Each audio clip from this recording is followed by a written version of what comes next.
Hi, I'm Sean, and today I'm going to be talking about internet piracy. For those of you who don't know, internet piracy is also known as copyright infringement, and it's basically when one person downloads or torrents movies, music, TV shows, games, etc. from someone else who's uploaded them to a file-sharing website. And my main claim is that internet piracy benefits the entertainment industry. I have three secondary claims. First being that the entertainment industry, including movies and music, are actually making more money because of piracy. Secondly, piracy helps increase publicity for artists and writers. And thirdly, more movies and albums are being made and released every year than in previous years because of piracy. So going back to my first subclaim, that the entertainment industry is making more money because of piracy, several studies show that people who download media are also a lot more likely to support it. Research from the Columbia University found that US file sharers buy 30% more music than their non-sharing counterparts. The Recording Industry Association of America came up with the conclusion by linking data from the NPD, which is a market research company, who found that among 18 to 35-year-olds, pirates who buy music spend 40% more than those who do not pirate at all. In 2011, music pirates spent $267 per capita compared to the $191 per capita for those who didn't pirate at all. The German Association for Consumer Research found that users of streaming, torrent, and file-sharing sites go disproportionately to the movies. According to a report written by Robin Mansell of the London School of Economics, she wrote that despite the MPAA's claim that online piracy is devastating the movie industry, Hollywood achieved record-breaking global box office revenues of $35 billion in 2012, which was a 6% increase over 2011.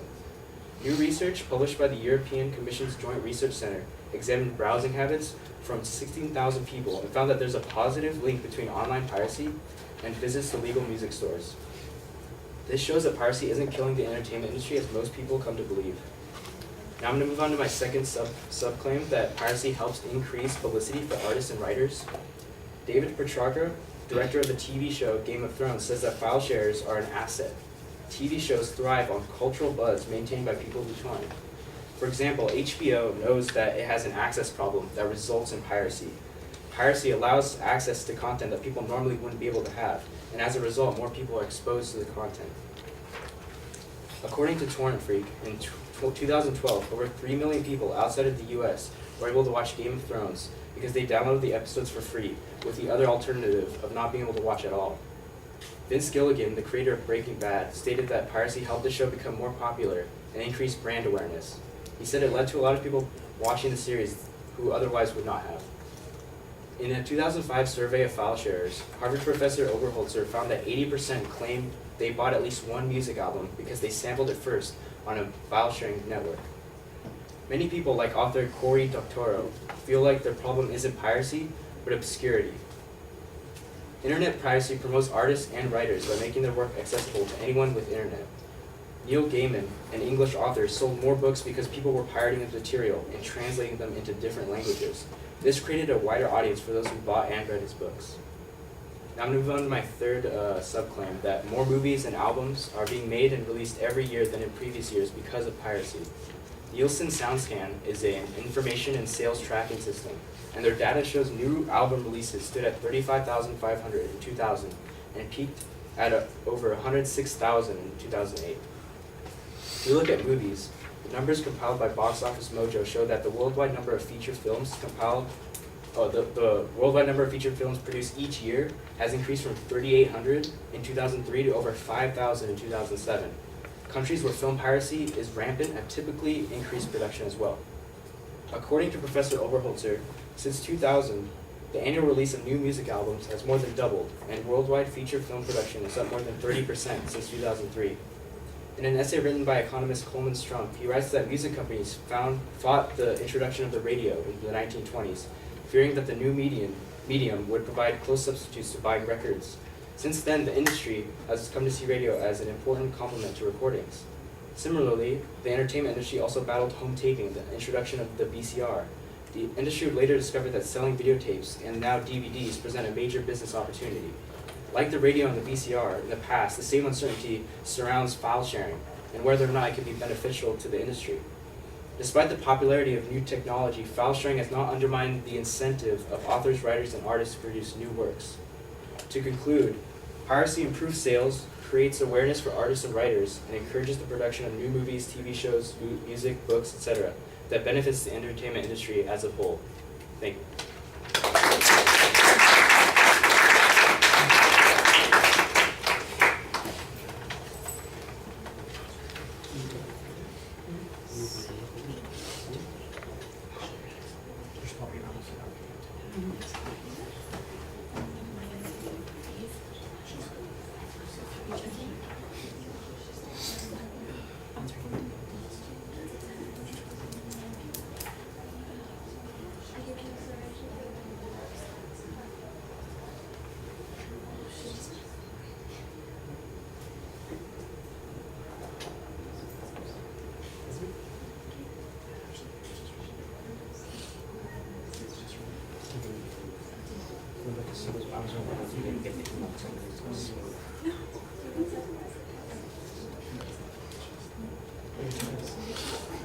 All right, Sean, the claims very clearly stated there's an excellent layout of the secondary points. The transitions between those points and the body of the speech is easy to follow. You signpost as you go along, so everything's good there.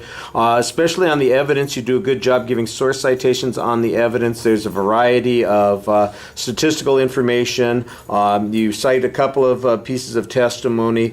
Like I said, the source citations, I think, are really solid. That helps your argument. Although there are a couple of them that maybe there's a little bit of questionable stuff on that. It might seem a little self-serving to be citing Torrent magazine, for instance, or Torrent publication, whatever the website is. But other than that, I thought like it was pretty solid. Now, I think the issues that the respondent's going to be focusing on are the causality claims that you're making and the analogies that you're drawing, because I do see a few issues here and there where that might suggest some problems. The presentation is very solid. I think you could probably pace yourself a little bit more. It did feel like you were rushing, and I think if you just slowed down a tiny bit, you could be more effective at convincing people. All right, thank you.